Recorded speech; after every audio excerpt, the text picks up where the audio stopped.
સુરતમાં health warning વગરની વિદેશી સિગારેટના વેચાણ પર પ્રતિબંધ હોવા છતાં પણ કેટલાક લોકો રૂપિયા કમાવાની લાઈમાં તેનો વેપલો કરે છે। ત્યારે આવા લોકો સામે સુરત એસઓજી પોલીસની ટીમ બાજ નજર રાખી બેઠી છે।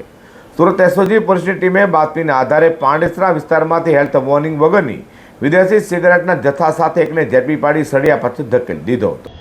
સુરત પોલીસ કમિશનર અનુપમસિંહ ગેહલોત દ્વારા નાર્કોટિક ડ્રગ્સની બદીને નેસ્ત નાબૂદ કરવા માટે ચાલુ કરેલા no drugs in Surat city અભિયાનને સુરત એસઓજીની ટીમ સફળ બનાવી રહી છે।